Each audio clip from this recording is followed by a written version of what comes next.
Hello there, people and listeners of the Hungry Podcast. Absolutely thrilled to welcome Thom Straker and Toby Hoppy onto the podcast. They are the co-founders of All Things Butter, the butter brand that are literally ripping up our wonderful industry. One listings at GoPuff, Planet Organic. Who else have we got? My Ocado, Milkamore, Modern Milkman. Loads. Sure. Get here, Gorillas. I think that's it at the moment. A few more to come. Yeah, it was only, how long have you been going? Like a month or so? 2 weeks. 2 weeks. Yeah. So super excited for this. Appreciate it. I think where I want to start is I was having a little cursory mooch through your LinkedIn, mate. Okay. And I saw a quote which said, if it's on your like thing, says, if you don't change direction, you may end up where you are heading.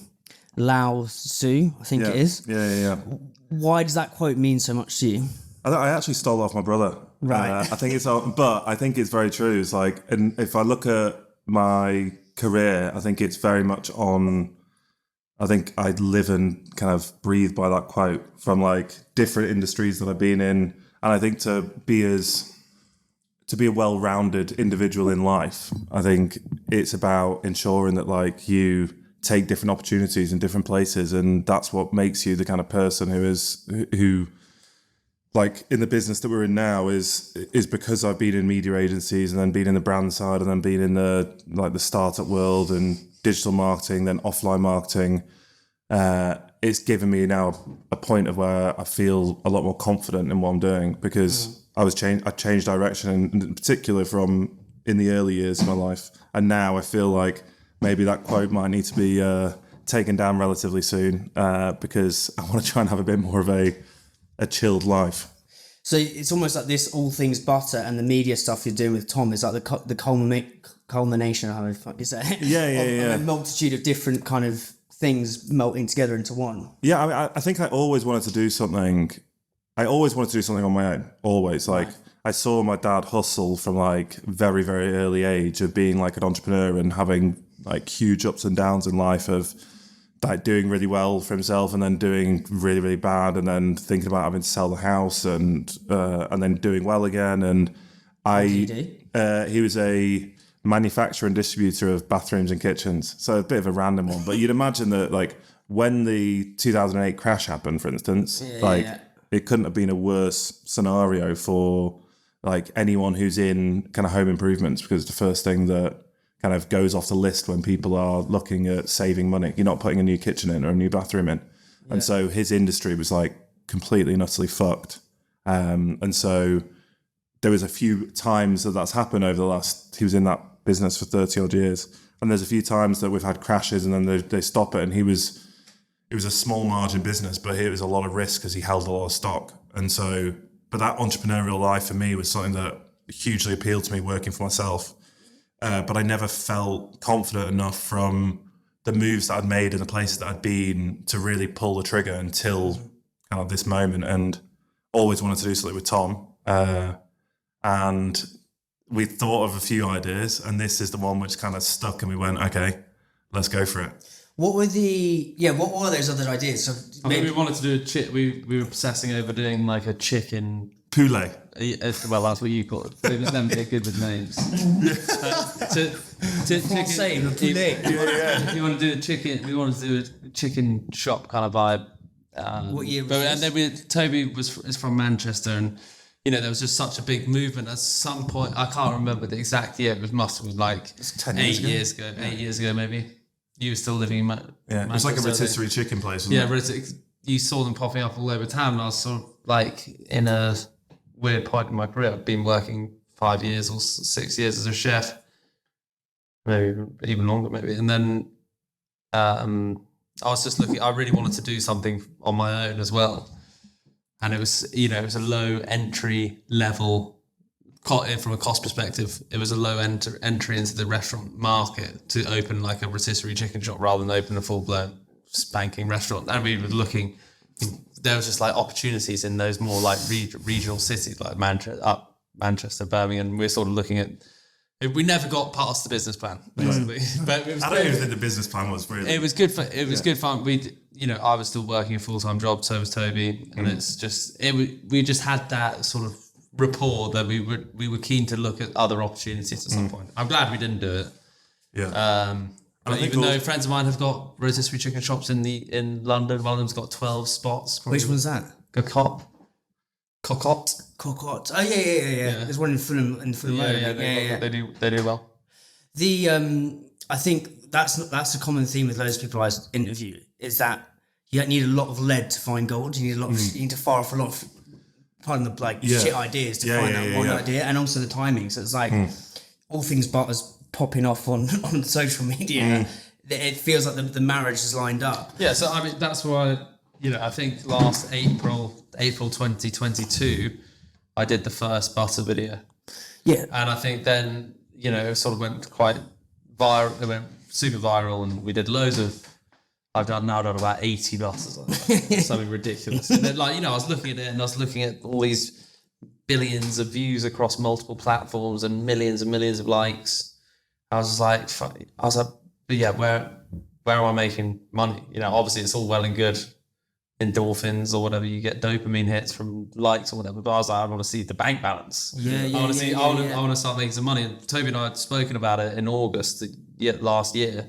But it was just there was too much going on. Toby was still sort of very much in his role at Trip, and I was opening the restaurant, which opened in November, so I was just too busy to do anything about it. And then January he came in and was like, right, are you happy for me to pursue this, open it up, and we'll just do it 50-50? And I said, yeah, let's do it. So Toby put the hammer down, found the farm, he's basically set up the business. I created the idea. Toby set up the business, is running it really efficiently. So yeah, we have only been launched a week, but it's been 10 months. Multiple. From when I created the videos in April last year. That's the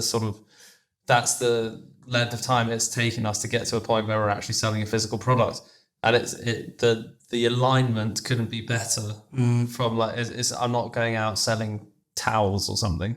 Yeah. It's something that I created this segment online. I found the product we then made that product into a physical product to be able to be bought and consumed by people. And I think on that as well is it didn't, when me and Thom were talking about what products to do, obviously butter seemed like a really obvious one because of the association with butter. But I think there's also a conversation to have is okay, we've got a huge amount of followers on social media. How do we leverage those followers in a product?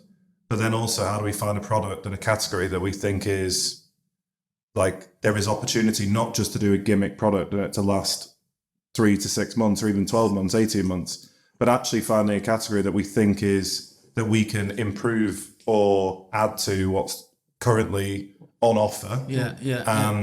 I think it was just the stars are fully aligned. Yeah, there's a huge amount of luck in that. We never thought when I started doing that. An opinion. It just happened to be that the butter market had not been really revamped in a long time. When Toby showed me the deck for the investment, and you're sort of looking at the same packages of butter from 1980 to 2020. Yeah. So that there was very little innovation in the whole. Whereas if you look at crisps, for instance, or oat milk's a relatively new category, or condiments, condoms. Condoms is another one, which is that is being fully disrupted at the moment. I mean, who knows who will win that race, but there is a lot of money which is in the sexual wellness space at the moment. But the Giles Brooks, the guy I'm interviewing this afternoon, he did Vita Coco, he did Bear Snacks, loads of brands, investor in Pippa Nut. He basically said every category, every single category can have a challenger brand that revamps it and makes it fun. We're going to talk about the steps you took.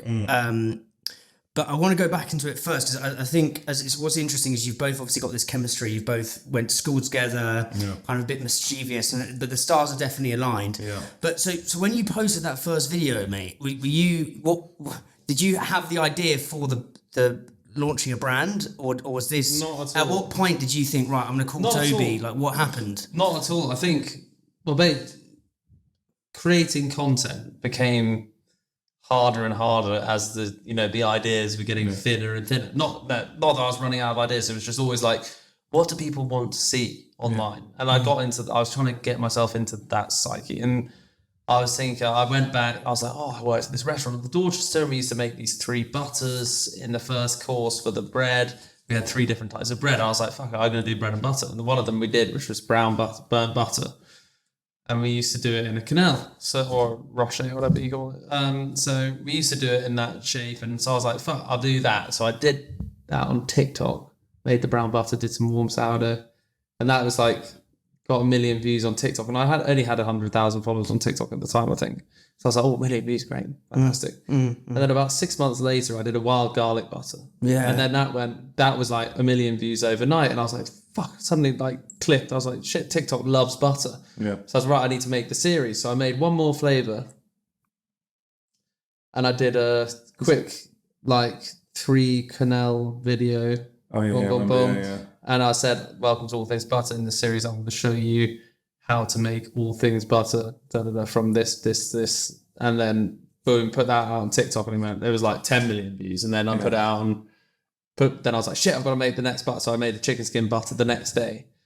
Which is still the best. And then that was like 10 million views. Then I made a honeycomb butter, 10 million views. Then I made a bone marrow butter, 20 million views. And it was just like, fuck it. I was feeding this beast, like, bam, bam, bam, 1 butter a day. Yeah. And then I got to about 20 and I was like, I'm going to do 10 more. Yeah. I was sort of like starting to like feel the like flogging, and I'm still going 80 on. But it's still like, I post them now. Last week I posted 2 butters and one's got 7 million views and one's got 4 million views. And then I do a really nice fish pie and it gets 1 million. That fish pie looks unreal. Yeah, I do like a lasagna. Okay, firstly, it takes me about 10 times longer to make something nice. So, and I get half the amount, like a tenth of the amount of views. So anyway, so yes, I did not have a brand in mind. It was just purely to make some content, and that it really did it changed my business a lot. I went from 150,000 followers to 1 million Instagram followers basically in overnight, 2 weeks. Yeah. I think then TikTok went up to 2.5, 2 and a bit million, and then I've basically, it became. I was opening the restaurant at the time. It just couldn't. It was just there. It was just the right timing for me, and never went into it to be like, I started making cooking videos in lockdown, and I was just like, I've never gone into it to be like the main part of the business. It was like it was just like a fun thing to do whilst I was stuck in working in America in lockdown. So. Because it's fascinating how much momentum that builds. I think with content, people only see the clip of you doing it with the canal, if that's how you say it. Yeah. I want to go back behind the scenes, because I know just doing this podcast for this 1.5-hour conversation or 2-hour conversation, the amount of ag that goes into just getting the fuck around is so much. What is the stuff that people won't see behind the scenes, like the creative process? Like, what is your creative process into creating these butter things? It makes a lot of mess. Make it less. No, I mean, it's at the moment it is actually quite rewarding creating in such a tiny space, because like I'm creating in a butter space. So I'm always looking for flavors to get into the butter and to not seem like, you just chuck that in for no reason. Right. Like, you gotta like think, how does it actually go in there? Like I made this Sagaloo butter, and I think that's how you say it. Sagaloo, yeah. Sagaloo. Well, I've got slated. There's a nice way of saying it. There's a Sagaloo, mate. I said Sagaloo. From Bolton.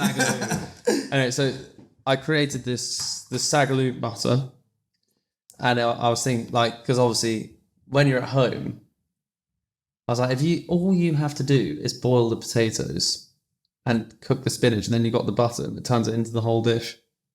It's basically roast the spices, you put the garlic, all the mustard oil and everything like that into the butter, and then all you're doing, instead of like getting all the spices out and toasting them and doing everything, all you're doing is boiling the potatoes, put the spinach in, wilt it down, then add in the butter and you mix it, you got Sagaloo. Yeah. That's why I think you guys are going to smash it, because it's you're selling butter, yes. Yeah. You're actually saving people time. Because if so I know you did the chili butter with the broccoli the other day. Yeah. Like that, someone sees that on social, and they can nip to Waitrose, get it, and bosh, that's dinner Give you done. an easy, like, that's how we serve broccoli in the restaurant. We make it from scratch in the restaurant, but we do chili butter over the broccoli, some seeds and nuts and stuff on top, and it's like it's a certified banging. But like I did, like I had it last night for dinner, and then so yeah, creating in that space and trying to make sure it's actually useful, and some of them questionable. Which ones were questionable? Oh, which God, ones I can think of a few. Which No, go actually, on, the go on. one which Toby thinks is question. I don't know if it's the. Which one? No. One of them we won't go into. The other one, I did a salt and vinegar crisp butter for a chicken sandwich, which is fucking dope. I always put salt and vinegar crisp in my sandwich, and I was like, fuck, salt and vinegar crisp. So I just opened a pack of salt and vinegar, chucked in, block of butter, buzzed it up. Which other one did you think I was going to say? The cookies? Is that the Oreo one? Is that the Oreo one? No. Can I say? No. You say it, mate. can't say it. Oh, Please. No, so basically I was really hungover. Right. I had to do a video and I was like, fuck. I was like, oh, it's got to do this cookies and cream butter. I was like, Is that an is it Oreo? actually for a brand? Yeah, it was. Oh, okay, for a brand. We're no names. So I was like, Toby, is it really bad if I go to Asda, which was in Park Royal, and buy some cookies from a packet? And I was like, right, what I'll do is I'll pretend to mix the dough in the machine, and then I'll just put the tray down, and then I'll put it in the oven and pull it out. There's some full cookies on there. And to put them in and to crumble them up, blend them in through the butter. Yeah, it was that movement of just like opening the thing and that just came out. That's hilarious. I never really. That is too By the fancy. way, I don't ever do that. Yeah, that was the only. I think that's genuinely the only time it's ever happened. I had a deadline and I was dying. Yeah. Talk to me about the discipline of creating content and creativity. I've been going through like a slight lack of. I've had some ill discipline in the content creation world because of just lack of consistency, because obviously I'm running a restaurant, which I'm super passionate about. I love being in the kitchen, and it's so much more rewarding cooking for people who are sitting on the bar, full restaurant, you're cooking food that I want to cook all the time. And I've got a team around me, a great camaraderie, really lovely team, great atmosphere, energy, content, literally on your own in the kitchen, and then you got to do all the washing up. And then it's kind of like, do I want to do that, or do I want to go and have a great time in the kitchen with the chefs and have speak to some customers and listen to some music, and or do I want to be on my own, silence in fucking Park Royal? No, I'd much rather. So I became bad at doing content, but you really do see the drop off if you stop. It takes 2 to 3 weeks to build back up a good rapport with the algorithm. And that relationship with the algorithm is pretty key.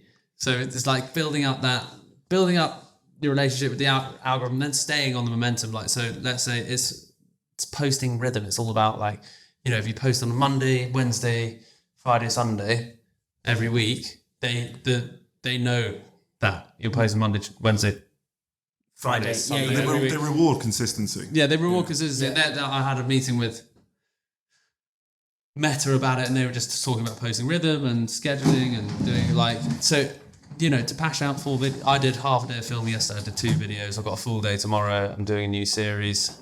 Can't tell you. But I need to. Well, you also don't know the name yet, so. I do. Working title.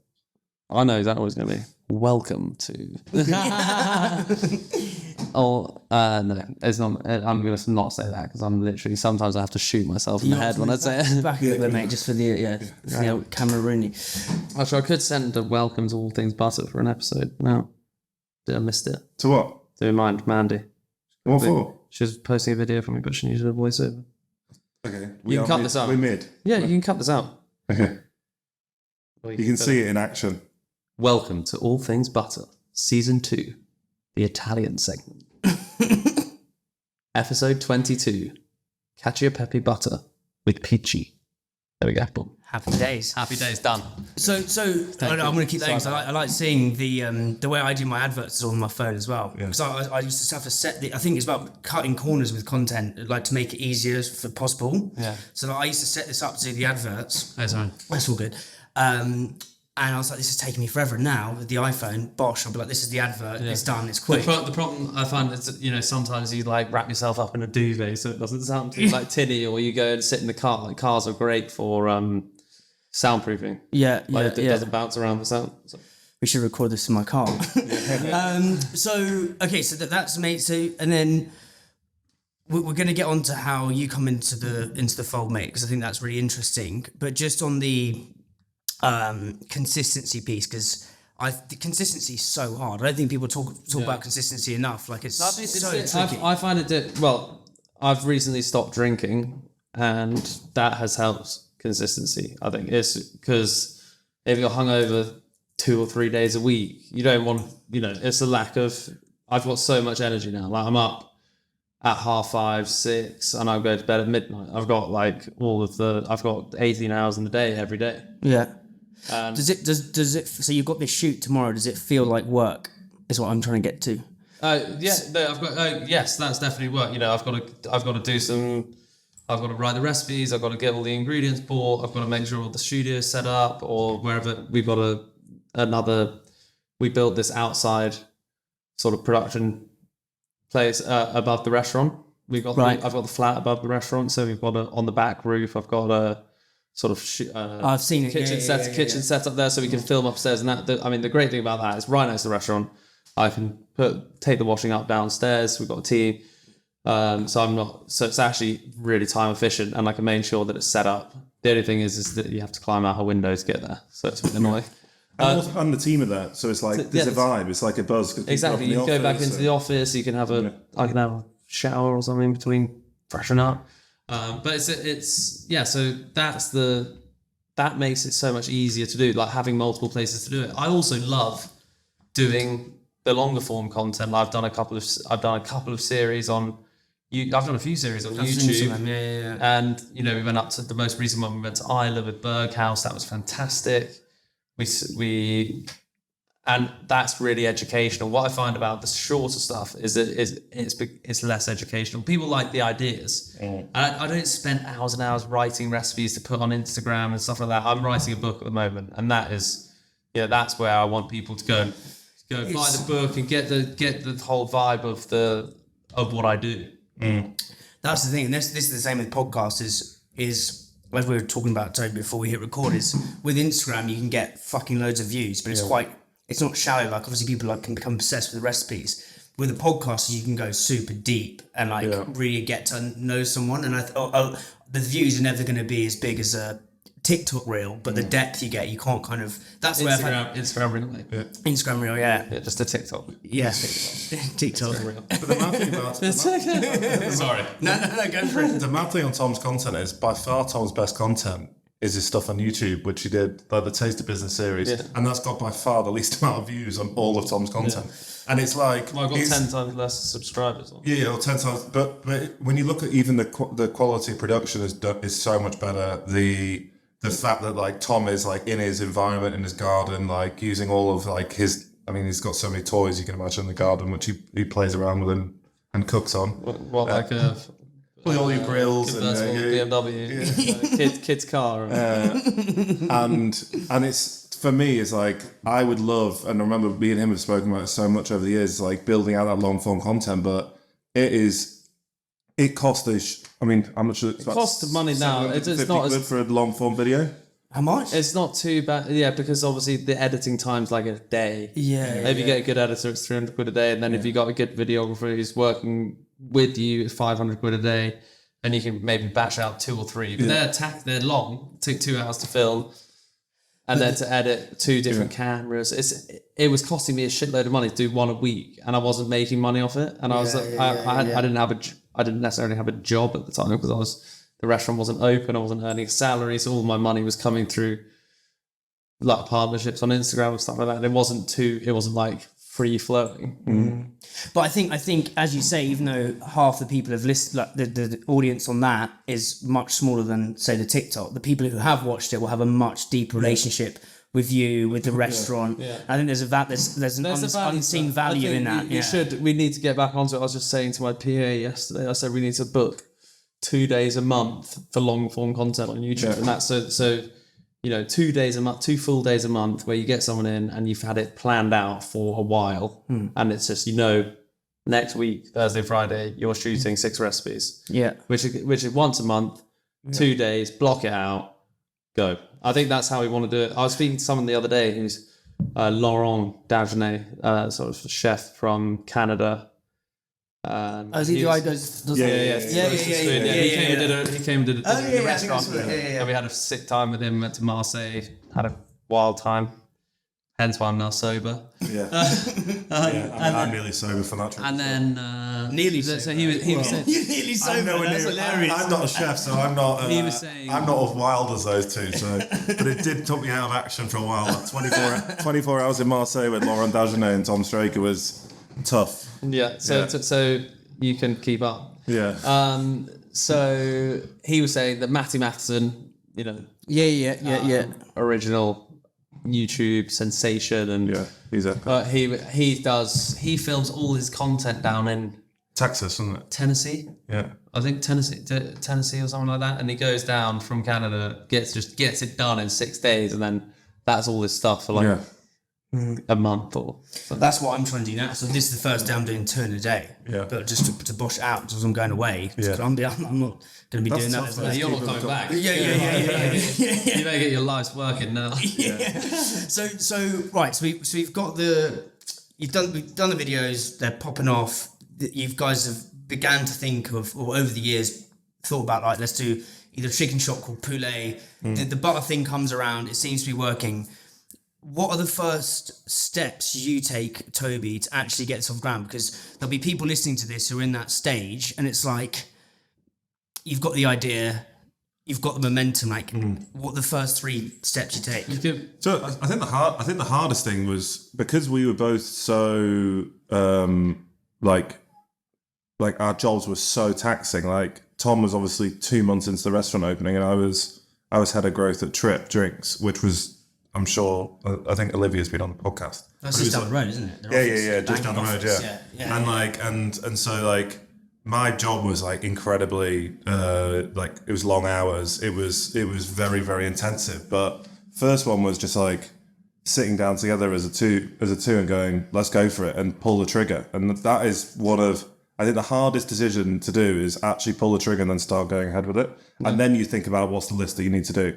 And for us, like, before the brand, before anything, we've got to think about the product. And my view immediately was that Thom being like renowned for TikTok and Instagram videos, like to the wider audience, it was really important for us to make sure that we had a product that was like superior to others, because you're immediately going to have a microscope under it and think that this product's going to be a gimmick. Because, it's TikTok and Instagram videos, so therefore the product's probably going to be crap. And so it was really important for us to find the right farm, find a product, and see actually, like, was creating flavours in mass retail possible? Because no one's done it. Like, Lurpak have done a garlic one, which is just basically just a butter with a bit of garlic puree, and that's it. And but no one had done it like in a like chef led from Thom, who would have, like, the product has to be what Thom would use at home. And so that was like, first step was like, let's pull the trigger. And that is by far the hardest one. And then it was, just for people listening, like, what's the value you get from pulling the trigger? I think it's accepting the fact that your social life is going to be hugely impacted, and that you are going to have to work evenings and early mornings. That impacted you. I never had a social life anyway. That impacted me. But for me, it was like, I think it was the unknown of thinking, okay, if I'm going to do this, it's going to have a huge impact on my life. I've got a wife, I've got a kid, and so it was like getting into a mindset to know that that's actually that's how your life is going to change, and you've got to accept that that's the life going to change. And that's one of the issues that I've had. It's like, before even me and Thom thinking about Poulet, I probably had 40 ideas in my brain of like, What's some of the other ones out of interest? Had a fixed gear bike company that was quite far down the line of thingy, which was a fixed gear bike, which had a Is that single speed? so single speed, but also had from the rotation of the of you cycling would charge up you having built-in lights, but also having a built-in lock, so you never had to worry about the two issues I always found when I was commuting into work was my lights were never charged.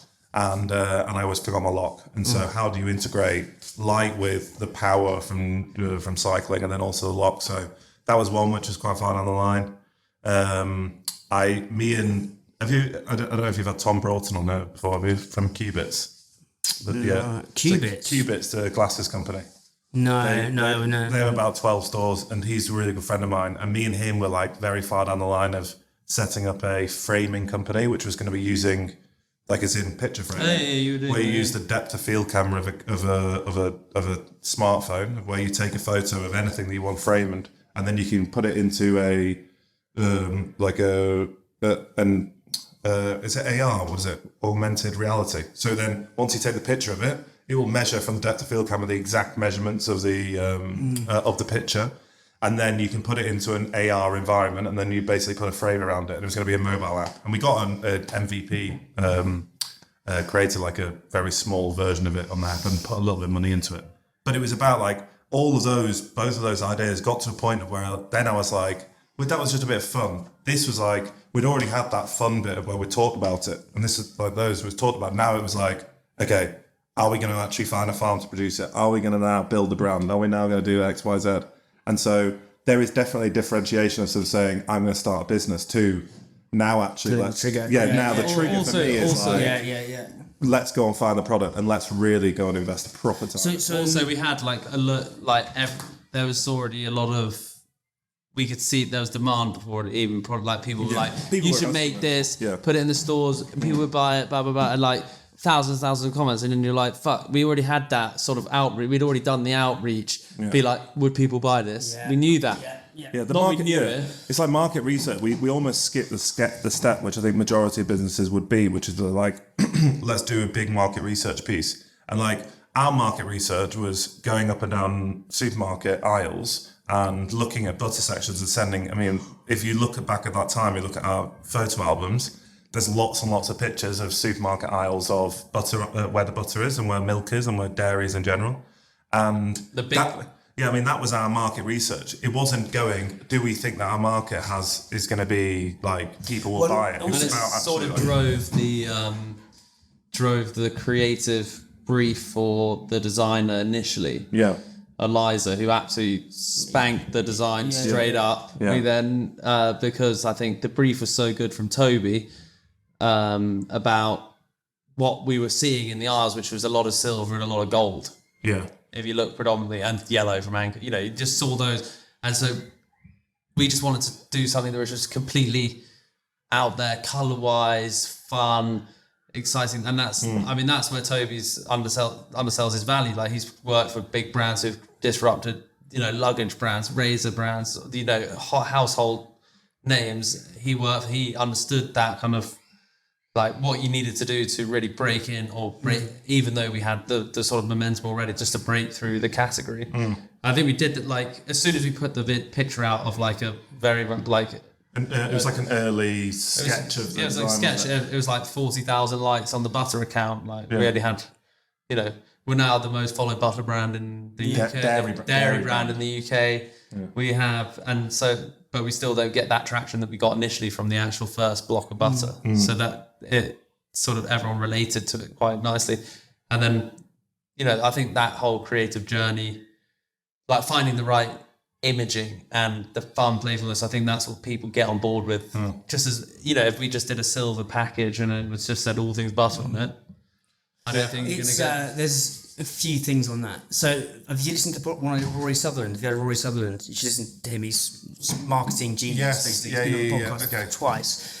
But he says the opposite of is one of his principles is the opposite of a good idea is a good idea, right? And it's just a great way of looking at things. And it's like, well, if you look at butter, it's all gold, silver, it was just do the opposite, inject it, make it fun, sort of energetic, vibrant. Yeah. You kind of just disrupt the category.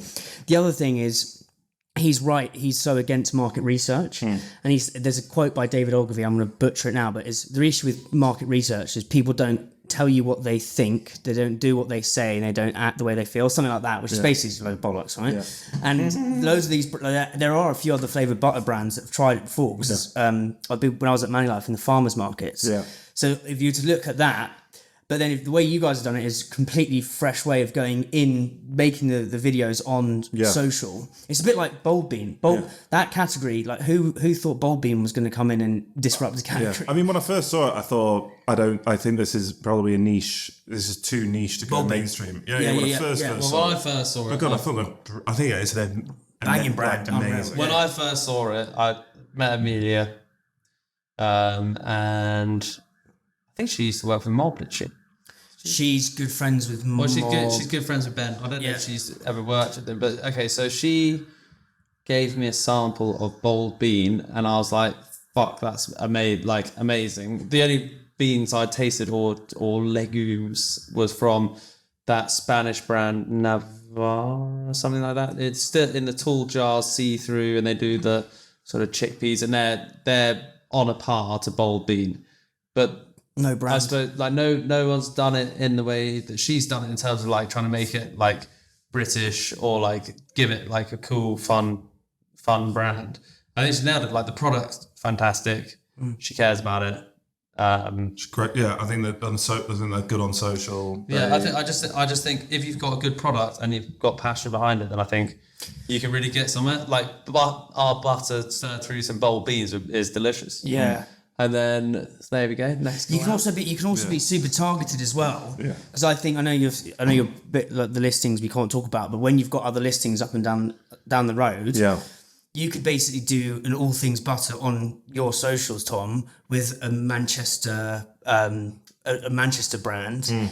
That'll get the local, because the hardest thing is how do you drive rate of sale outside of London? It's always the biggest. That's the enigma. Yeah. But you could like literally be so targeted, collaborate with other brands, like a Cheshire farmer who does leeks from putting things on Mars here, right? Yeah. But that would drive shoppers to those stores that are so hard to get hold of or get into. Yeah. You both seem super creative. You both got loads of creative ideas. Like, what would you say is your definition of creativity in a sentence?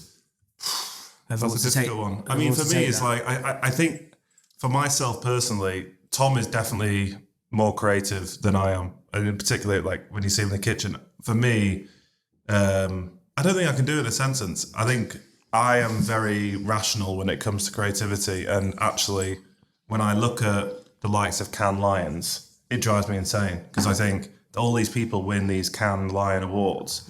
And my view is that 99% of them, their ROI must have been absolutely rubbish because they're almost too far gone. That I don't think that from a creative approach when it comes to like marketing, for instance, it's for me, I have to see tangible results from creativity for it to really like work with me as a person. If I don't like creativity that I can't see like results from. So is there an example of that? Like, because rational creativity is delicious. Well, I think for me, for instance, like when I looked at the creativity of all things butter, if I take that as, I probably butchered the answer to this, but let me take like when you asked it from a singular sentence. When I looked at all things butter, I had a very clear vision of exactly how I wanted it to be from like standing out from the shelf, and I gave lots of examples of brands that I particularly love. But my objective for that creativity was all about the fact of how can I drive, like what is this going to be doing for driving sales wise? How is this going to have a great rate of sale? How is this going to really stand out from the crowd to get people like excited about it? When I think about the cow, for instance, like because we have on all of our flavors, we have this all things butter cow in different positions and almost like very tongue-in-cheek, very fun. And for me, it's like the whole concept of the cow is to get people to want to almost like collect the different cows and like look at it and think it's fun. But it was all about the mindset of people wanting to pick it up on the shelf. Where if I wouldn't look at it, I don't look at it from a way which is, let's just create something that looks beautiful. It's more, let's create something that I think will generate sales or generate some sort of tangible output that I can actually measure. And then to you, Tom, you've written a few things down, like what's your creative? I just wanted to get into a sentence about how. Yeah, what would you say? I think you can overthink creativity, and something I always say to my chefs: don't be afraid to be simple. Do something simply.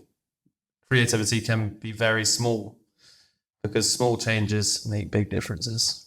That's delicious. I mean, you've opened a door for me, mate. So I need to. How have I've just butchered the hell out of that with about 10 sentences of just kind of chatting a load of bollocks, and then you just absolutely smashed out the park. Well, you gave him time to write down. I also did say that he is the creative one. I am the one who's just very results focused. Yeah, but I was thinking when I wrote that, just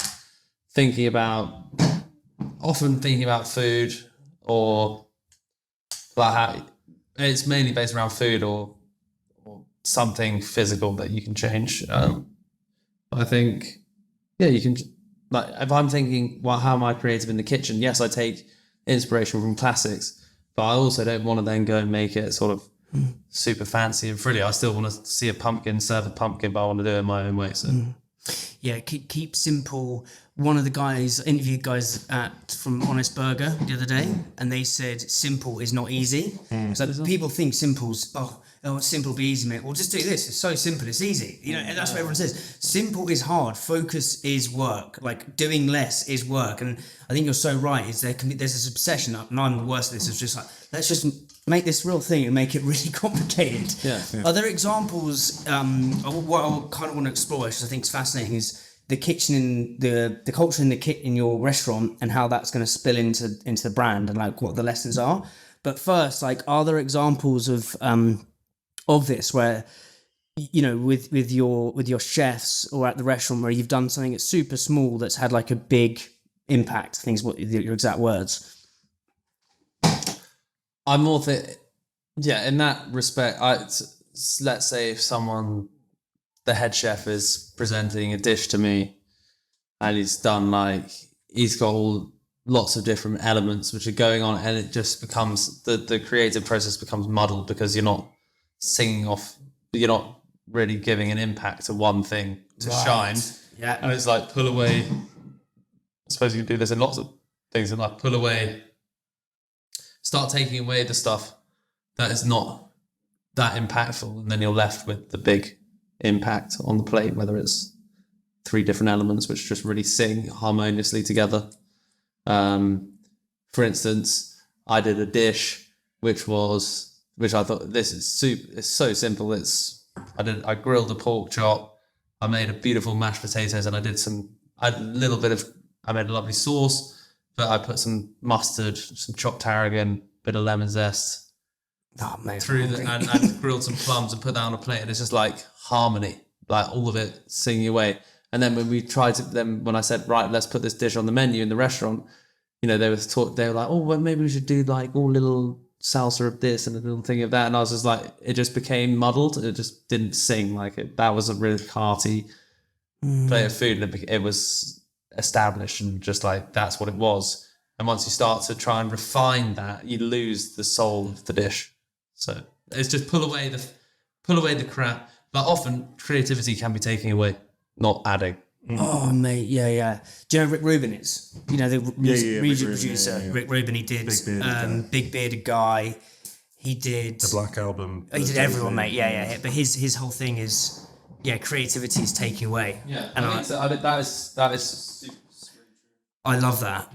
To be honest, Thom for me is a good sounding board of where, although 90 of like the business, the day-to-day business, like I keep Thom like up to date, but a majority of like the administrative point of view that Thom wouldn't even know about. But when we come up with a problem sometimes, and we've had one recently, which to be honest we actually can't talk about because it's to talk about listings and things like that. But like Thom's point of view when it comes from like breaking things down in a very simple way is a really good sounding board for me of where when I have a million things going on, from whether it's chilled supply chain to LinkedIn strategy to some issues with the with like the farm or whatever it is, there's like so many things going on, and then having like Tom's mind come in and just be like, okay, let's just like take this away. Do not worry too much about that. Is it really the end of the world? And actually, it isn't. It's a small thing, and you can just take it away, and you can break it down a lot more simply. And so it's nice to have a sounding board where you have two people, and this I suppose breaks into something you were speaking about before, but we have very, very different brains, and I think that's why it works really, really well of how we break things down differently. And we do not, like, in 20 years, we've had very, very few arguments our entire friendship. Normally when we're pissed. Yeah, normally when we're pissed, and I think that is... That's every time my old as well, mate. It's really absolutely smashed, yeah. I mean, it's how we run the business is like, we have 100% trust of each other, and we know where each other excels. And that's how it works. That's why it works so well. And we really value each other's, we value each other, what each other's bringing to the table so much that we kind of let each other stay in our lanes. Yeah, I think that was a major thing for me, like expanding from just running one restaurant to having multiple businesses, and it was just stay in your fucking lane. Yeah. Like, so what are your lanes? So I said I'm a bit more creative, and I have, I've got a lot of marketing to do around the restaurant, or like to keep creating content, keep staying relevant, and try not to get cancelled. We'll come on to that later. That was like that. Like that was my lane. Was like focus on food. I'm good at food. Food is my lane. Yeah, that's my lane. Socials is my lane. What's your lane? For me, everything else. Yeah, all the boring shit. I mean, yeah. All the new line forms. I mean, I'm therapist for him. It's the operational, really, running of the business and numbers. Yeah, numbers. Looking at it from seeing the businesses that I've worked at before, and like trying to take as many lessons from those as possible. Which is like, because I've made so many mistakes over the last whatever I've been working 13, 14 years, and I've seen loads of mistakes being made as well across all businesses that I've worked at. So, and that's something that if I look at Thom as like a businessman, Thom is worked in kitchens and then gone from kitchens to obviously the social media stuff gives you an element of like, you have to think commercially because obviously you want to try and monetize like the following you've done. Yeah. And then going into owning a restaurant. Well, of Thom's 12-year career or 13-year career, there's only really been 2 of them, which has gone to like running a business. And so it's, for me, that's where Thom just goes, Toby, I trust you 100%. I know that he knows that the decisions that I need to bring him in on, I'll bring him in on, and 90% of the decisions that he doesn't need to be in, he wouldn't really even know the decisions that will be made, but he trusts me to know that I can understand his brain, and I know that if I have to bring him in, and he knows my brain and knows that Toby will bring me in if he really needs to bring me in. And so the day-to-day running of the businesses, and obviously I look after like the numbers in the restaurant. Me and Thom do the numbers in the restaurant together. But then when it comes to like the day-to-day numbers of butter, I just we speak 6-7 times a day on the phone anyway. Like in general life. And so he knows that he's always up to date. But yeah, I want him, the best asset for Thom in the business is to keep churning out content, keep creative, like ensure the restaurant's an amazing asset to have as a business, as you can imagine. Like I know that when you were at Money Life, like having that as being able to take potential suppliers there and take them to the restaurant, like Thom cooked for them, and actually like do a tasting in the restaurant. We did a press and retail event there last week, which was like, it's just an incredible asset to have, and the team is so fantastic there. And so providing Thom stays in he stays in his lane, I stay in my lane, we seem to work pretty well together. But there were definitely gaps within the team that we filled by bringing in advisors and bringing in additional shareholders. We've got a good team now. I don't deal with anything I don't have to deal with. Yeah. We're hiring. Yeah. We're doing making some good hires. I'm working on some new flavours. Yeah, a couple of new flavours, got to get spreadable. Yeah, I think I asked William Kendall last week when I was up in Suffolk what what does every brand get wrong as they're trying to build a brand? And he basically he saw it when he was watching his little kid play mini rugby.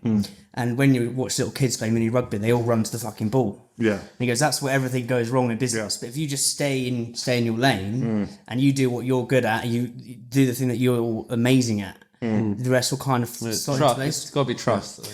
What? So you said I've seen, and you've worked at Trip, you've worked at Harry's, you've Away, the luggage company, the yes, you've got a really eclectic mix. What are some of those? Patch plants. Didn't you say you're working for a big company and they hadn't done a forecast or a financial, like a revenue? I mean, there's quite a lot of them. Like, yeah, what are the biggest mess ups you've seen that you weren't allowed to happen at All Things Butter? I think the first one that I saw, which is pretty consistent across not all of them, but a large portion, because I was also consulting. I consulted for loads of like D2C omnichannel brands as well, is ensuring that you stay on top of the numbers from day one. And so when me and Thom were like, say from January to March was like finding the farm, finding the product, making sure there's actually viable business, etc. Then in April, I called up a friend of mine who had worked in a consulting client before, who is a CFO. Right. Is that annoying? No, it's not. It's not coming through. Yeah, so he was a CFO, and he's one of the best people I've worked with. And he's actually a big CFO. He's a big CFO of a massive fintech company. But for him, it's like he needs to have balance of also working, and he enjoys doing some like fractional work in CPG companies. Right. And so I brought him in from literally April the 1st, so like 9 months before or 7 months before we launched. And he has been the greatest asset that we've ever brought into the company, because our accounts are absolutely on the money. Like all of our registrations are on the money. He does everything from the bookkeeping to everything. He just really, and me and Thom have such a great relationship with him.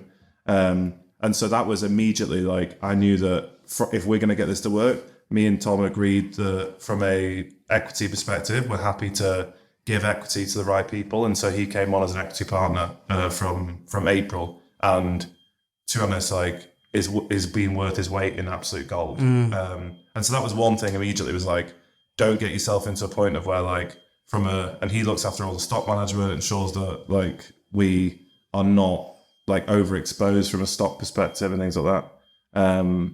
That was like the main thing that I've taken from those those businesses as a whole. And then when it broke down to like margin perspective, as you can think of like Away and Harry's, and I'll even say Patch, but I was also working for quite a few other like New York-based startups which have raised a shitload of money, particularly in like the heyday of raising all the money, where there was such a huge focus on growth and not a huge focus on bottom line. Yeah. And it was like the bottom line will come like, well, when the fuck is the bottom line going to come? Because like I said, like you see, like WeWork is basically just about to go under, and you see there's loads of other businesses that have gone under, or funding is now running out, and so an absolute fixation on bottom line and having a very, very like realistic path to profitability was something that was so key to me from the start. And like at the end of the day, like butter, as you can imagine, is a low margin, high volume product. And so we had to have a really, really clear plan of how we were going to be a profitable business and how we were going to run it lean. And so fixation on bottom line was again another one which like I've taken from majority of the businesses that I've been at, and having a realistic path to profitability rather than like, I've seen some paths to profitability in my time. I've seen, and I'm sure you've seen some of them as well. I think most people have seen them, where they are literally just so plucked out of thin air. And I know you have to do a little bit of like plucking out the whole thin hockey air. stick. Yeah. But realistically, as Gav said in with like the pitch to it's like you see the classic hockey stick. The classic hockey stick from thingy. And it's like D2C for me was like, my bread and butter is D2C. And your bread and butter, yeah. It's actually, do you know what? It's really annoying is that I use bread and butter. I use acronyms bread It's and an butter. acronym, isn't it? It's an acronym of saying like Bread and butter. Yeah, or churn or Bread things and like other things, but I use it, especially from like being a DC background, like churn rate, for instance, is like one of my best friends when I used to talk about that. So I very often use words which people then take the piss out of me because they say that it's related to butter. I'm like, I used the fucking words before I had a butter business. But like D2C, like I say, is what I've been doing for the last 10 years. And although most of the business that I've been at, I've been omnichannel, I've gone omnichannel. And so I've got to understand more about omnichannel. But What does omnichannel mean? Like omnichannel is so multiple like channels. yeah, so it's like retail Wholesale, and D2C. So you learn something new every day, baby. And D2C. And for me, like the play But always. we omnichannel. Yeah, well, we will be omnichannel. But one of the plays that immediately for us was that we were going to be an omnichannel and retail-led, retail first business, but we were going to be an omnichannel business. And a lot of people, I think, who would think very, very D2C would be like, well, you've got Thom and Thom's got a massive following and and it's all online. But my view is like, People do that shopping. try and look at the unit economics of sending some butter out from a fulfillment center to a customer and having chilled storage and then having the chilled fulfillment cost and then having an ice pack in there and a thingy. Well, you can't. God, I mean, yeah. it's like we have a D2C element of the business which we're launching at the end of November. However, the business regardless of whether Thom's got an online following, the margins are they're already razor thin in retail, and on the D2C they're even more like they're utterly appalling. And so there was a very like straight away. I do think it is the market in general is changing from like online brands or new challenger brands, not online brands, new challenger brands where retail has definitely got significantly more focus than it used to have. Yeah. And I'm sure like you can name loads of examples of that. Yeah, but do you know, so I think there's do you know Who Gives a Crap? The toilet. Yeah, exactly. Yeah, so I interviewed him, Simon, absolute legend. He was from Australia, so it was like 5 a.m. our time. I was thinking, I couldn't get going, I was so tired. But he was saying that they had to go D2C, and they got lucky with D2C because of COVID. Obviously, everyone wanted toilet paper. But one of the questions I asked him, I'll ask you guys, is like, what's one belief you have which has changed drastically in the last 5 years? And his was, the only way to sell our brand is direct to consumer. Yeah. Because you've got to go where the shoppers are actually going to be 100%. buying it. And I think it's, as much as Thom's got the big following, the restaurant's got the big following, where do people actually buy butter? Well, the best example of it is I can't think of a reply to. Okay. This one, Yeah. Was he before? Yeah. Crack on, mate. Yeah. They're not filming the whole time. Okay. The best example for me of alienating a retail customer is the Harry's and Dollar Shave Club, like example. So What do they do? I don't know much about them. So Harry's, obviously Harry's razors. Yeah. Yeah, and Dollar Shave Club. So Dollar Shave Club did that insane viral video that was one take, and he kind of like he walked through the factory and he talks about the fact of why are you spending too much on your razors and when you can get your razors for $1 and through the post and basically fuck retail and it's all about D2C. And their whole premise around like was bringing razor. They were the first people to basically do razors online. And then Harry's came about 6 to 12 months after them. But their big marketing play was around the retail shit, and you should get razors sent to you. And that was like their big marketing push. Where Harry's example was razors are really convenient if you want them sent to you through online. However, if you don't want to buy them online, you can buy them in retail, and that's also really convenient for you as well. Well, Dollar Shave Club did get sold for $1 billion to Unilever when in the absolute heyday of D2C marketing, like 5 years ago, whatever it was. Well, Dollar Shave Club now is basically gone bust or they're closing it down in Unilever because they had this huge push on the fact that like it's not about omnichannel, it's about D2C only. We want to revolutionize it. Well, if you think about the razor market, it'll never be more than 50% of the razor market going to be online. So you're immediately alienating 50% of your entire customer base of people who are shaving. And so for me, it's like, if I think about butter, if I think about toilet roll, if I think about any CPG brand, if you think that D2C is going to be the only place that you should sell, in my opinion, is like, what's the point in alienating such a huge proportion of your market based on the fact that it's just online? do online, and it is great to have customer data and blah, blah, blah, and you really own that relationship with the consumer. But I do feel like there is, like, you're never going to be able to fulfill the ceiling of where you'll hit a ceiling at D2C. And every business that I've been at, we hit a ceiling on D2C. There has to, you get to a point of where you need to then start selling elsewhere. And when it comes to marketing costs, and again, I'm sure that all the guests that you've had, Facebook marketing costs have gone up, Google marketing costs have gone up. It's so expensive to advertise these days. There's more people in the market of every single product with like category that you're in. And so you have to find a way of being able to attribute your spend across multiple channels. So if you have Facebook as your sole marketing channel, but you're in retail and you're on D2C, it allows you to actually attribute proportion of your marketing spend from Facebook actually to your retail sales. Because you know that retail some people are purchasing your products in retail because of your Facebook marketing. I would assume that. I mean, I would say that majority of brands that do that, if you are spending a lot of money on Facebook marketing and you have a product in store, people will be buying you in store. We've done lots of questionnaires about this in the past of where we've gone into retail and got people to see, why have you purchased XYZ product? And 50% of them from one brand that I worked at said it's because they saw us on social media. And so it allows you then to expand your ceiling on D2C because you can lower your targets, because you can attribute a proportion of your marketing spend to some of your retail sales. If you don't have those retail sales, you've got every single pound marketing dollar that you have is just attributed to D2C sales, no omni-channel sales. And so therefore your cost then, you're going to hit a ceiling of whatever your cost per acquisition is, say it's 30 quid. But if you've got a retail presence, maybe you can say your cost per acquisition target could go to 40 quid because you're actually attributing a proportion of your spend to retail, and therefore you can afford to spend more money on marketing, if that makes sense. Do you know a guy, Matt Kelly, Space Goods? Yeah. So I interviewed him a couple of weeks ago. He was basically saying how the landscape for D2C, because of all the costs of advertising 100%. on Meta have gone through the roof. That the only way, it's weird the way these things move. Like when I started at Money Life, everyone was like, right, you've got to get on D2C, be the Harrys. Yeah. Grays was the most successful launch ever, I think, into retail. Yeah. Built a huge D2C business, goes into Tesco's, absolutely flies. Huel, to be honest, I know the sales director at Huel, lovely guy.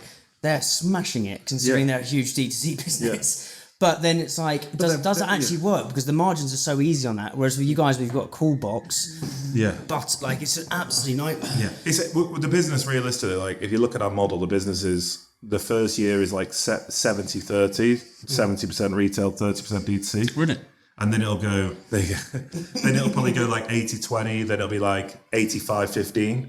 And then we'll maybe land at like 90-10. And we'll always have that element of D2C because of Tom's online following. We're always going to have an element of D2C. But realistically, it'll be for like gifting, it'll be like merch, it'll be like butter knives, butter dishes, cool t-shirts, etc. Plus, if you want to buy a 4-pack of butter, you can buy it. But it will be cheaper for you to buy it in retail. Yeah. Because we can't it's just physically impossible for us to be able to sell butter at the same price at retail online when you take into consideration all the additional costs that we have associated. Even with the margin, doesn't matter. It's all the additional costs that we have on top of it eats away that margin that you'd be giving to the retailer, and more. Yeah, and it's actually probably easier getting into a wholesaler or retailer, even though it's the ranging windows are a nightmare and the buyers change. You don't actually have to touch. You just it goes from the farm straight to the retailer. Yeah. They literally just go. They organise it. And like a wholesaler has like the chilled lorries in our area every day of the week.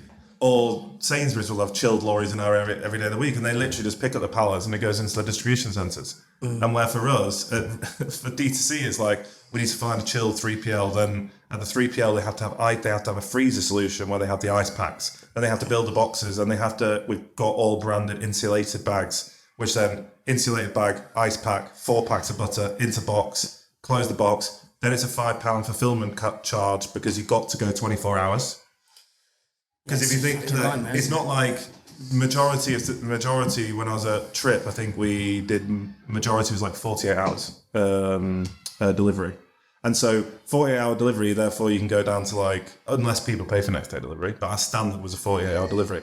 That's like nearly half the price Yeah, so a if you think 24-hour if you delivery. 4 blocks of butter just costs you 12 quid and it's £3 each, and then you got to pay £5 delivery. Yeah. So So adding over £1 a block. yeah, it's but So it's- obviously we will be available online. Yeah. And if you want to buy us online, yeah. you can do. I'm not saying that, and to be fair, our D2C packaging is awesome. Like I've tried to like take everything that I've learned from D2C packaging and make an awesome experience when you open it. But How have you done that? well, for instance, like the box is just like when the box comes, it's covered in cow print, and then you open it up, and then you've just got this. Then you have a cow which is parachuting down with like a block of butter. I took this like vision of like remember like Worms, the game where you'd like. I don't even think it's on. So they dance at it. No. Do you know Worms where it'd be like you'd have like those parachutes? Yeah. So you've got like the cows parachuting in, and then like blocks of butter are parachuting in, and then you have like the box, the insulated packaging, which is all like cow print all over it with like the cows. Black and white. Or just it's got cow. Yeah, no. So it's cow black and white print, but then with the cows on it. And then when you open the ice pack, even the ice pack's all branded with the cows, and then the butter's in it. So it's a wicked experience of opening it. And like I want people to buy online, but When's that ready? end of the month. So that's almost like the D2C is more like the storytelling depth vehicle. That's going to get into consumer soul. Exactly. Whereas like the retail is It's where you can get the volumes. Exactly. It's allowed us to have loads of fun with like with the brand even more, and like get people to like find it like tongue in cheek and get into like the tongue in cheek. Like me and Thom. Oh yeah, gifting it out to people who gifting have it out. like who want to. Yeah. You want to send them if you give someone goes to the restaurant, they wanted some butter, and I just gave them it in a brown paper bag. Yeah. We've got to do something about it. It keeps getting dented, that butter. Yeah, no. Everyone's pictures are all fucking dented. They need to put it in a. I want to talk about the restaurant and the leadership learnings that you're going to apply to building a brand. I think that's a fact. I interview loads of chefs, I interview loads of CPG founders. I never had it when there's two right in front of me, right? So I suppose, Thom, like, what are your leadership's kind of principles, your 1 to 2? We talked about kind of this simplicity thing and creativity is taken away, which I love. So in restaurants, you're dealing with a lot of people. You know, there's a lot of pressure. It's a pressure environment in a restaurant because you're being judged every day or twice a day. Dish, yeah. Twice a day, you're on show basically. It's like you're putting on like a dance, and all the steps have got to be right, everything. And so they start from fresh every day. We don't have loads of storage. We have people prepping in the back. You're on the section. You're responsible. And so I suppose with that, I lead with a firm but fair approach. So I will tell you if it's wrong, but also I'll say it in a nice way. And I'll be firm. And that's what I said. If I'm having to be direct, so I'm having to do stuff really quickly, like in the kitchen behind, I'll be like da da da da da, and that'll be it. And that's the end of the story. Like I don't want it. I just want people to say yes. We'll do it like that. Sorry, or not even sorry. We'll do it like that. Where some people go like, "Oh, I was doing that because it was wrong," and I was like, "No, like that doesn't work." Like Doesn't matter what the excuse that's is. what that's how it's meant to be. That's what we've got the recipe being in the simple, folder. yeah. So it's like it's being as direct and clear as possible, and not really altering from that. But also, I can always be better as a leader, as a What the weaknesses as a professional. what are the weaknesses you're trying to work on to be a better leader now?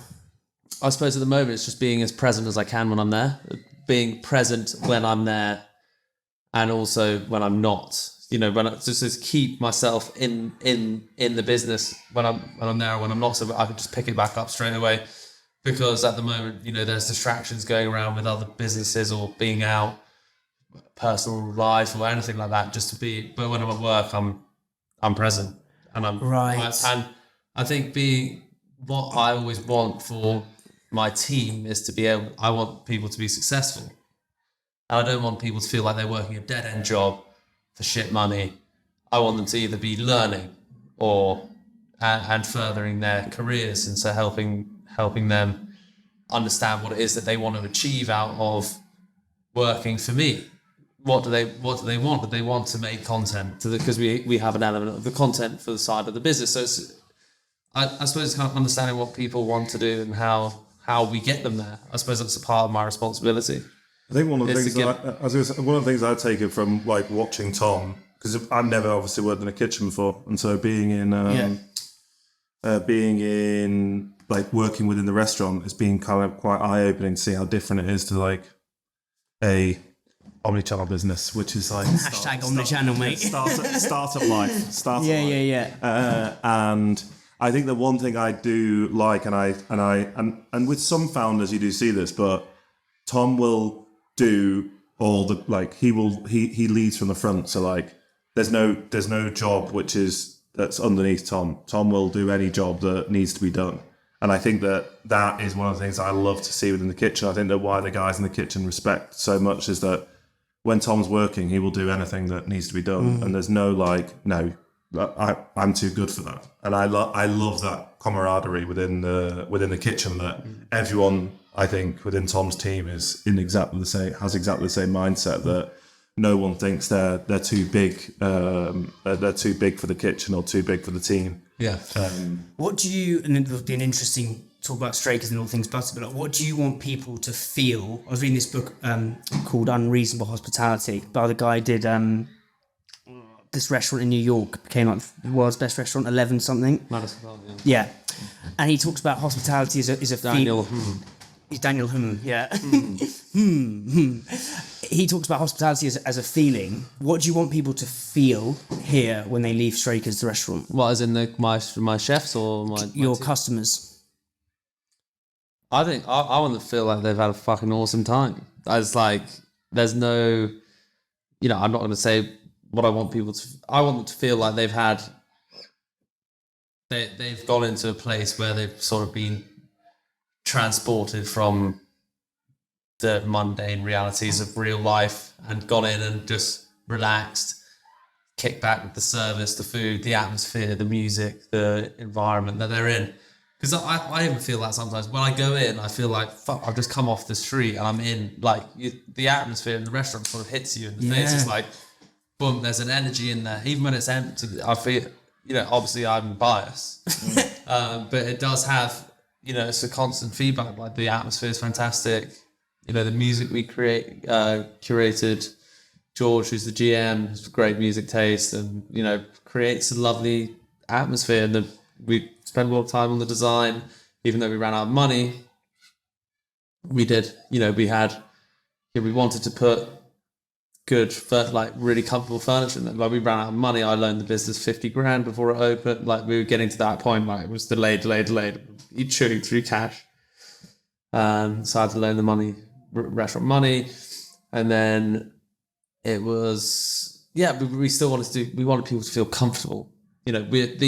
This furniture here, this is from the restaurant, because we actually swapped these out and put in 2 new banquettes. So we sit the chairs, and they're super comfortable chairs. We bought them. We got them secondhand from the Soho House warehouse. So my friend Harley, who built the restaurant, he was working in the design and build team Soho House. So we went there.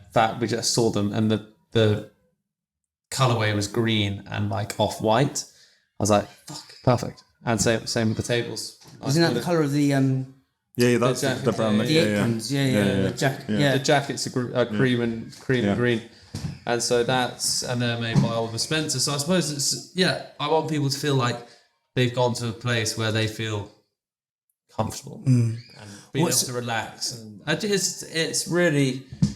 it really does. Yeah, it really makes me feel good when people have a good time, and it also makes me feel shit when people don't have a good time. It depends what kind of person they're.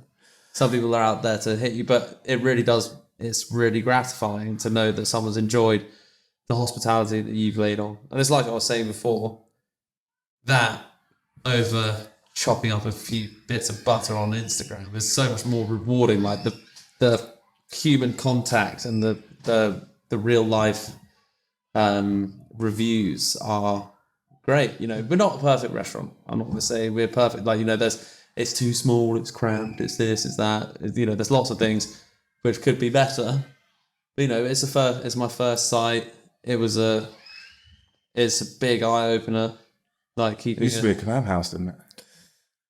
How's it an eye opener? Like what? I mean, it's just it's a non-stop. We're now 7 days a week, 7 nights a week.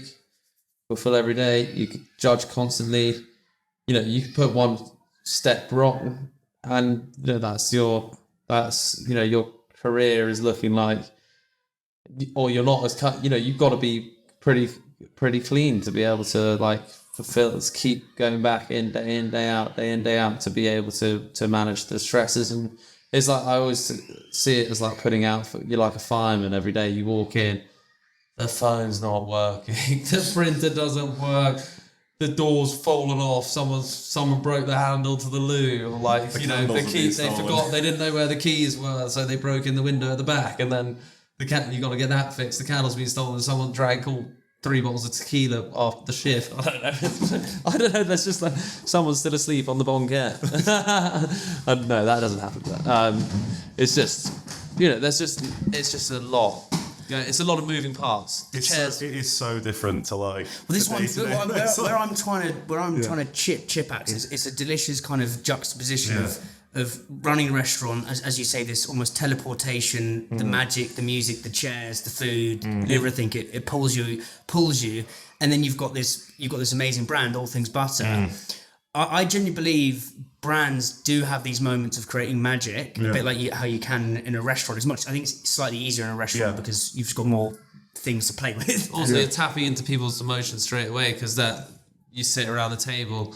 You liking it sitting around the table with your family or friends, or good type food in restaurants is often, it's a special occasion. When I grew up, I didn't eat out anywhere. I went and had occasionally we'd go for a walk on the Black Mountains, and we'd go to this little pub called the Bull's Head at Craswell, and all they did was serve, we called them doorstep sandwiches, because they did these sausage sandwiches, but the bread was about that thick, and so it was like a doorstop. And so and occasionally we go to sort of Pizza Express or something. But those moments, you remember those moments. I remember it now. That was fucking 30 years ago or 28 years ago, when I was a little boy eating that sausage sandwich in a pub, all wet and cold. But fond memories. And I think going out to restaurants, you create fond memories, and people are there to have a good time. And that's why I've had to stop drinking, because what happens is in the restaurant is people come in, they have a great time, and then you're in an open kitchen, you get taken away with their good time, and then suddenly it's 3 a.m. in the middle of fucking Soho, and you're like, fuck, I've got work in the morning. How much, because I've stopped drinking as well for a bit, how much were you drinking, and what was the moment you're like, right, I just need to can this off for a bit? How long have you got? Enough, yeah, a lot, daily, but not at work, just normally.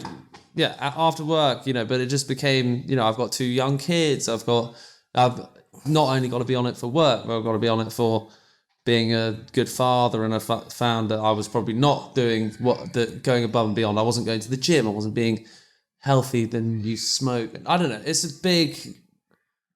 That's from my health and wellness podcast. But I think it just becomes especially with launching a business, you need as much mental focus as you possibly get, which is, from being healthy and exercising and trying to get those. Because what I found is, if I wasn't exercising in the mornings, then I'd have no outlet for my outlet for the stuff that I needed to vent or whatever. And then it got to midnight when you finish work, and the only way to sort of decompress was to get you.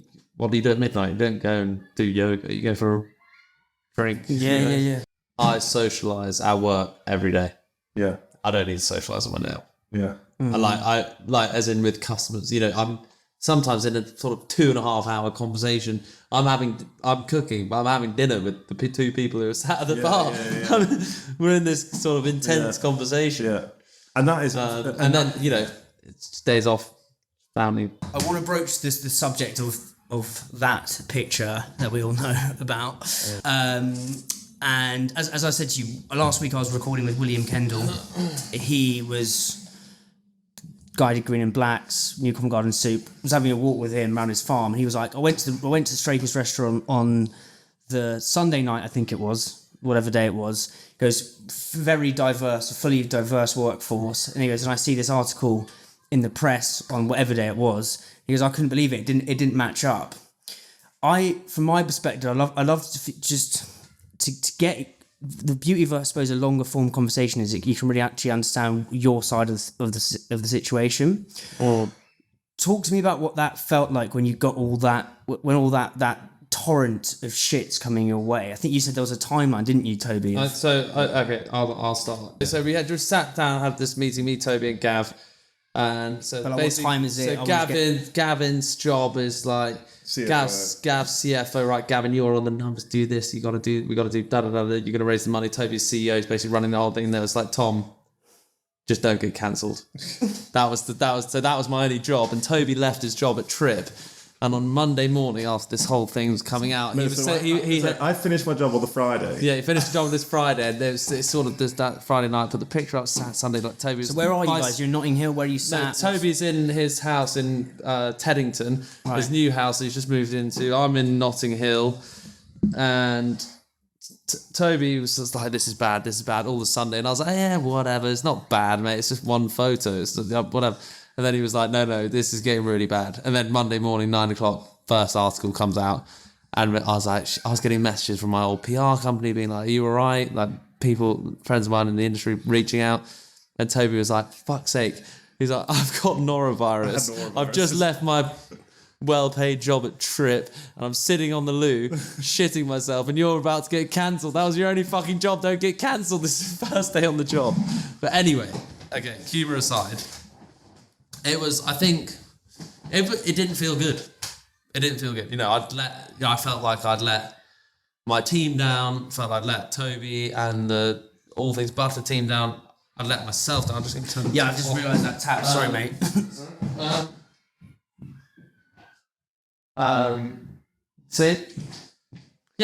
It didn't feel good. What were the voices in your head like? Because you've built the following, you've got the restaurant open, the All Things Butter's moving.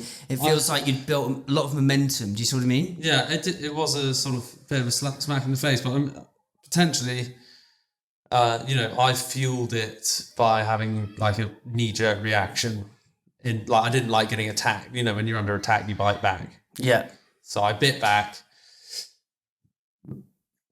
Shouldn't have really said anything, because it just adds fuel to the whole fire. So I went out and said, I didn't do it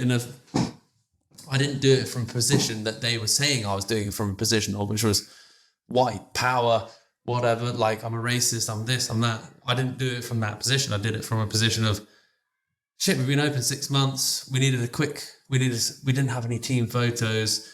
I spoke to my friend on the Monday night, on the one night, and I said, right, we're in tomorrow doing a prep day. I've got a few chefs in. Let's have a picture. And she said, I can literally do it in the morning. So I had a small part of my team there, and we just got pictures together. It was like the team who were in. It wasn't the whole team. It wasn't a full team photo. And so I just felt a bit like I was under attack, and I felt like I was being unfairly treated, to be honest. Like, it's not like, I've got a business that's 6 months old. We hadn't had that much problem hiring staff because, when we put out an advert on Instagram, which is the only place we hired through, we did get an applicant or two, and we didn't really turn away any applicants. We didn't. I don't think we turned away one. I think everyone did a trial. I think everyone did a trial, and I think everyone got the job. And also, we didn't have that much high turnover. We still at that stage had 6 staff who were with us from day one. So what do you want? Like, and then, so 6 staff with us from day one. I felt like I was being attacked. Eventually, I spoke to the PR team who had just parted ways with about 2 months before. And they were like, I think you need some help with this one. So I was like, right, Marcus, let's go. So we put out a statement, that was it. And we just had to wait for the whole storm to settle. I think it was, it was third page of the Times, 5th page of the Telegraph. It was sort of like Bloomberg did a piece on it. I think I was scapegoated for a wider problem in the industry. I felt like that because, yes, when I worked through kitchens 15 years ago, it was majority white men and majority and there was an occasional girl in the kitchen.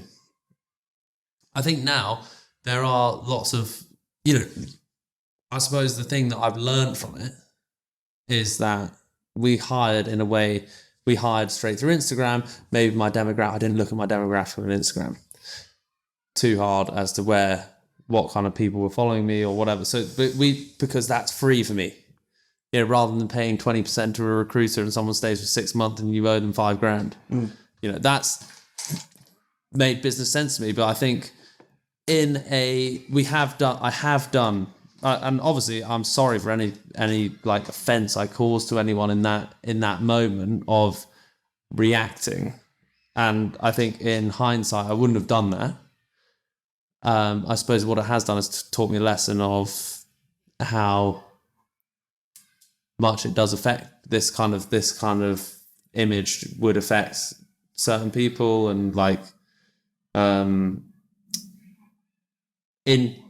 the months following, we have had a lot of sort of meetings with diversity and inclusivity specialists, and it is these people are training people at Amazon, at Coca-Cola, or everywhere. So it's a worldwide thing that people have to be trained on. We never had any training in it. I'm a young business owner. My main goal at the time was to keep the doors open, put food on people's plates, to start making some money, to try. That was this. It's been a 4-year project for me. It's that's what the area, and like surprise, people coming to work for me were predominantly white, but actually in the kitchen, that's actually not the case in that. Like, as you said, the guy who came from Green and Blacks, we have a diverse workforce. That image was misrepresented. And I think having the diversity and inclusivity training, some of the things I would like to do, I don't think I'm not going to go out and say, obviously everyone is more than welcome to apply for the job, and we hold no prejudice as a business or me personally. And I think some places where I'd like to be a spokesperson for diversity and inclusivity as it goes, and I think that we can hire better. But I think the most important way that I can help in this is get people interested, as we've spoken about, the career is difficult, is get people interested in the career. So whether it's going to schools where people are 15, 16-year-olds, 17, 18-year-olds, universities, like it is actually a viable career. I've made a career out of it for myself, my family. My mum owned a pub at one stage, but didn't run it as an exceptional business. But I didn't come from a family of chefs. There was no nepotism in this world. I made this work for myself because I was passionate about food, and you can just show people, if you are passionate about something or you enjoy doing something, it is actually a fun career. I laugh more at work than I do outside of work. I laugh all day. One of my head chefs, I'll have to not stand next to him for like half an hour because I'm too exhausted from laughing. I love my job. And I'm not thinking, I don't want you to come and work here because you're a girl. Not at all. I've got some really lovely girls who work for me in the kitchen. I've got, people of colour working in the business. I felt unfairly treated because I actually, I run a really nice team. The team are all lovely. We all get on. We're all friends. And I was sat outside. I was doing an interview with the Times on this kind of subject outside, and I was with my PR guy Marcus, and everyone was sort of arriving to work whilst I was doing this interview outside. He said, "I wish my team was happy to come to work as the people I've just seen arrive here. Everyone hugs each other in the morning, gives a high five, makes a coffee, has a coffee, have a cigarette. We've created a lovely team environment. I feel like people just wanted to have their 2 pennies worth at me. And I suppose, like you said to me earlier, people support you on the way up, but when you're at the top, you're just that next person to topple. I think it's quite a British thing, actually. Yeah, it's 100% a British thing. It's the tall poppy syndrome, or the reverse of the tall poppy syndrome. So first thing is, you've created this thing, you're 6 months in, it's your 4-year project, your 4-year baby, really. It's like it's your soul's gone into this barrages of attacks, and essentially from what I saw, it's like you're being cancelled is what I generally thought, right? That can be devastating for a restaurant. What was the first thing you said to the team when you went back in? All this hellstorms going on. I'd say, honestly, I wasn't worried about the restaurant. Really? No. Because it's had its people enjoy eating there. And I don't think people are going to let this ruin their experience of having like a really nice neighborhood restaurant in Notting Hill. I was worried about my personal commercials, and which has actually impacted, and it impacted me. Yes, I'm a strong person, but also I've got fucking feelings too, and it impacts. I'm going through a difficult time at home. No one fucking cares about that. No, they don't. They literally they're like fucking wolves, and they go at you, and they don't care about your feelings. I could have, I was, struggling to deal with that. Obviously you turn to drink and like forgetting it. So that's one side of it. The other side, and it did impact commercial deals, and we actually haven't done commercial partnerships since.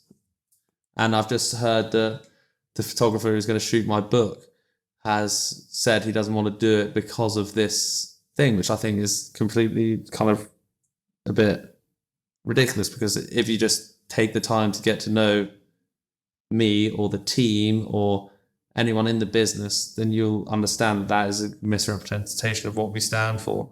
We stand for inclusivity. We're in hospitality. We want everyone to be involved. That is kind of the essence. Yeah. I think that's also, sorry to interject. No, I was just going to say, I think, for me, one of the most frustrating things is that rather than, I think that the whole situation was getting bigger because of people arguing in the comments rather than actually taking a step back and thinking, all right, is there actually more to this? There's someone who actually, I can't remember what her name was, who did an article about it, and she gave a really good representation of like, guys, has anyone actually thought about Malika? Malika, and she her articles around like, has anyone actually taken a step back and thought, that's one of the busiest restaurants in London. There's 5 people on that photo. What about the wider team? Because all the articles were going out about the fact that Thom Straker only has a white male workforce. And it's like, we have 45 members of staff with 5 people. And so for me, and then obviously I know Thom better than anyone, and seeing him getting absolutely bashed and knowing that like, he's an idiot, like it's a very good lesson learned for reacting the way that he reacted, which he just shouldn't have done. And that is a great lesson learned, is the fact that like there is no, in that situation, like you just take it on the chin, and like if you accept the fact that your reality, then you just got to leave it.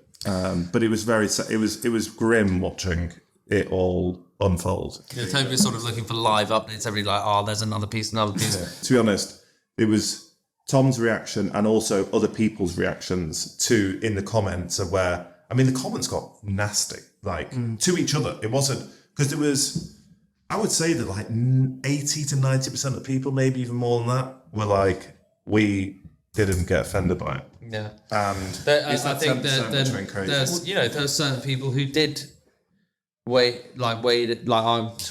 remember the people who waded in support of me and saying like, this it's a photo, it's a picture's a moment in time, it's a snapshot of something. You got to understand the wider picture. But I feel like we're coming out the other side of it. We're going to have to, I think this will probably be the last time I will ever speak about it. Yeah. Because I'm not dwelling on the past anymore. Yeah. We're looking to the future. We have to be honest, today I was even just going to say nothing about it. Actually, one last time to put it out on a long form, the whole opinion, how it affected us, what lessons we've learned from it, and that we are. I'm not saying that I wanted it to happen, but we are now a stronger team because of it. I'm a better leader because of the stuff that I could have gone one of two ways. I could have been like, fuck this, I'm throwing in the towel. But actually, we pushed on, and we are better, and we will be able to it's something that's in the back of my mind always. And I think that is the final thing I'll say on it, is that, we are now looking to the future and how we can always improve in our various businesses. Yeah. I appreciate you being super honest and open, like, honestly. And yeah, it's just good to actually, I think, show that there's a human being at the other side of all this. One thing you talked about, your work ethic, both of you guys. One thing I ask a lot of guests, and Toby, you listen to this, you'll know, is I think the bigger the shadow, the more creative drive you've got. So with me, like, the reason I'm so driven with this is because basically telling people from a young age who doubt me, I'm like, fucking watch this, mate. Like, I'm going to make something of myself. What would you say is in your shadow that gives you this, your drive to work your fucking face off? I mean, I think I have two. I'm very fortunate to have a business partner like Thom, who has got a ridiculous work ethic. And I think most people in the chef industry, if you go to the top of the chefing world, have just got work ethics that you can't really compare yourself to. And so from that side, for me, when I'm grafting away, and although Thom isn't working most of the time on butter, but I know that all the other things he's working on, so I can't ever really moan to him about it. And I think that we again have like a very I think we look at each other in that way, which I think is great. Like, for the fact that we motivate each other without even talking about it, we don't need to. I think that we just naturally motivate ourselves from a working perspective. But for me, like I touched on it before, is very fortunate to have a very entrepreneurial dad who worked 100 hours a week for pretty much 30 years straight. And so he is someone who I've always looked up to. All my brothers have always looked up to, who has, I've seen the worst scenarios, like businesses go under, and like I say, like having to potentially move out the family home and things like that, which was very, very up and down environment, but always knowing that like if he carries on grafting, he'll get there eventually. So I don't know. I think that for me, I will never, I don't think, ever work as hard as he did, because of there was such a huge, like, he set up a great foundation for me and my brothers of the fact that, like, did all right for himself, made a bit of cash, and he didn't have that. And when you don't have that, you naturally, I think, will always work hard, but that underlying work ethic will always be there. And for me, it's like, if you don't graft, you ain't ever going to get it. And short, for me, I'm very, very against, like, short money making. I'm all about, like, longevity and working hard for it rather than just making it a quick buck here and there. Mm-hmm. What would you say what's your day like now, especially now you're off the booze? I know, just to get into that. I'm looking at this thinking, fucking hell, you've got your restaurant, you've got your brand, you've got your content, you've got your media company. I was actually just listing out the things that I've got to do. Let's go through that list. Yeah, go on. Well, I just listed out the businesses that I'm running. It's just Straker's, which is the restaurant, Bunker, which is a studio, Thomas Straker Limited, which is like does all my commercial partnerships, which is not that busy at the moment. All things butter, flatbread, 310, and then I'm writing a book as well. Yeah. Which I just it's just been like, it's just, there's a lot. And then I've got some new projects. I'm taking another site on Goulburn Road, potentially looking at doing a restaurant in New York. So it's like, yeah, the brain is full. Yeah. And I think sometimes I just need to write them down to remind myself what I actually got on. How do you we talked about doing simple, like one of your skills is like taking away with the dishes. Yeah. It sounds like it's a bit of a paradox, which is one mad. of these I'm looking at taking away. One of them's a pop-up which runs till the end of the year, so that will be gone. And then there's other things which, once you get to a certain, like the restaurant's been running a year, I know now it runs without me as efficient. It does, like, at the moment it's probably not running as efficiently in terms of financials without the assistance that Toby and I are giving it, because we've had to drive hard on that. But we need to, margins are fine. I take a salary, and so I need to put the work in for that. But yeah, but the more we come, the bigger the business grows, the better people you can hire. And like, it's like that. Toby's like a support for me now. Is he's at the top of his game in what he does. I'm getting there. and But you don't think, but you don't think about butter. You don't. I don't have to. You don't think about butter. He thinks about the creation, the content creation, which goes with butter, and making the new recipes and things like that. Yeah. So, but well, what I'm saying is the bigger the business, the bigger the salaries you can afford. Therefore, the better the people, the more reliant you can be on them to report to you in a proper way. And I suppose that's how people set up huge conglomerates, and then they can. It's what I think people motivation is interesting because it's often whimsical. Like motivation can become at moments, but what you really need is discipline. And I think you're both, from speaking to you, extremely fucking disciplined. Well, I can be very ill-disciplined, which is why. But is that ill-disciplined outside of work or? No, I can be just ill. I can be ill-disciplined. I think because if you take on too much and then stress or something, you do need to really focus on what you're doing and do it well and achieve that goal and pass the task on. But I think that you are either one way or the other. Yeah, one way or the other. At the moment, same with me. Yeah. At the moment, I'm in a great space. Like I've got, I'm up at 5:30. I'll be like after this, I'm gonna go and finish off the rest of the lunch service, and then I've got an event for 150 people I'm doing on Billionaires Row. So that I'm cooking live with Tom Aikens. I'm doing one dish, he's doing another, and it's a live person, 150 people event, and we're running this chef's counter from 8 till 10:30, and then I'll come back here and finish a few bits, and then tomorrow I'm filming. So it's like, it's fun. Like, I love it. I'm like, gonna go in there, bam, go there, speak to people, have a nice time, come home, bed, up early tomorrow, go to the gym. It's just like, I'm motivated to do it. But how do you? My question is when you're not motivated, it's easy when the motivation's there. There's wind behind you. Well, no, when the motivation's there, I know I have to do stuff. Right. If I never have missed work from being hungover. I know, as dying as I am inside, I know I've got to turn up, be in the kitchen. Where does that discipline come from? Well, my dad was in the SAS, and so right. I grew up, and it was very much like, you don't feel well, walk up a hill. Yeah. Do this. Toby used to come and stay with us when we were young. He used to think he used to say, he's like, Mom, Dad, I'm going to Rambo Shack. And so that was like, so, a good day on a weekend at home would have been like, Mum making a stew, putting it in a thermos, and we'd go walk up the Black Mountains, we just sit upstairs, and it's set up on the hill in the pouring rain in the heather, and just eat a beef stew with, and you just put mashed potatoes in the bottom. Yeah. Eat that, take a bit of Coleman's mustard, sit in the rain, freezing cold, eat that. We always didn't have this conversation because Toby almost shot me once. I did, yeah. Tell me about that.